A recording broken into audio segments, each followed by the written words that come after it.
Tejgaon truck স্ট্যান্ডের আগুন নিয়ন্ত্রণে এসেছে। এ বিষয়ে বিস্তারিত জানাতে সরাসরি যুক্ত হচ্ছেন সহকর্মী মাহমুদুল হাসান নাজিম। নাজিম, তেজগাঁও ট্রাক স্ট্যান্ডে যে আগুন লেগেছে তা কখন লেগেছে এবং নিয়ন্ত্রণে এসেছে কখন, আর ক্ষয়ক্ষতির পরিমাণ কিছু জানতে পেরেছেন কিনা? শান্তা, সকাল 7টা বা 7:30টার দিকে কিন্তু আগুনের সূত্রপাত হয়েছে বলে জানিয়েছে এখানকার যারা স্থানীয়রা আছেন। তারা বলেছে আসলে ট্রাক স্ট্যান্ডে যে আগুনের যেটি হয়েছে, আসলে এখানে পুরো চত্বরটি জুড়ে কিন্তু ট্রাক থরে থরে করে সাজানো আছে। সেই ট্রাক স্ট্যান্ডে মূলত আগুনটির ঠিক এক পাশে তেজগাঁ যে রেলগেটটি রয়েছে, সেই রেলগেটের পাশেই যে বেশ কিছু এখানে গ্যারেজ ছিল।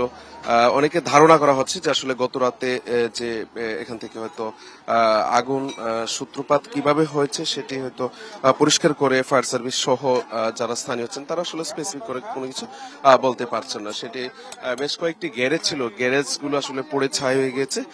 পাশাপাশি ট্রাক, কাভার্ড ভ্যান, যেটি আসলে দেশের বিভিন্ন প্রান্তে মালামাল পরিবহনের কাজে তারা ব্যবহার করে থাকে, সেই 3 থেকে 4 জন মানুষের ট্রাক কিন্তু এখানে পড়ে গিয়েছে। তো ফায়ার সার্ভিসরা ইতিমধ্যে কিন্তু আগুন নিয়ন্ত্রণ নিয়ে আসছে। তো আমরা যদি একটু কথা বলার চেষ্টা করি।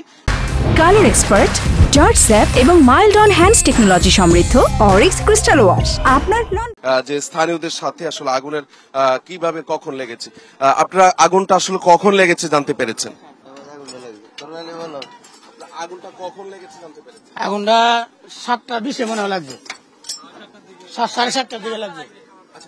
এখানে কি ছিল আপনি যেগুলো এখন পরিষ্কার করছেন? এটা গ্যারেজ ছিল,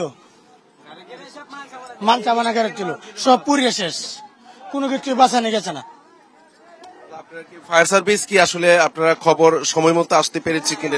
ফায়ার সার্ভিস গাড়ি ঢুকানির সুযোগ পাইছিল না, সুযোগ পাইতেছে না, কইতে ঢুকাইবো গাড়ি, পরে মনে হয় গাড়ি ঢুকাইতে সুযোগ পাইতে পারছে, মনে করেন যে পুড়িয়ে সব শেষ, সব গাড়ি। শান্তা, আসলে যেমনটি শুনছিলেন যে আসলে ট্রাক স্ট্যান্ডে থাকার কারণে আসলে এখানে ফায়ার সার্ভিসের যে গাড়ি ঢুকার যে প্রবেশ মুখের দরকার ছিল, প্রয়োজন ছিল, সেটি আসলে না থাকার কারণে কিন্তু আসলে গ্যারেজগুলো পুড়ে একেবারে ছাই হয়ে গিয়েছে আর ট্রাকও পুড়ে গিয়েছে। তো এই ছিল ট্রাক স্ট্যান্ড থেকে আমার কাছে সর্বশেষ তথ্য। শান্তা। নাজিম, আপনাকে ধন্যবাদ।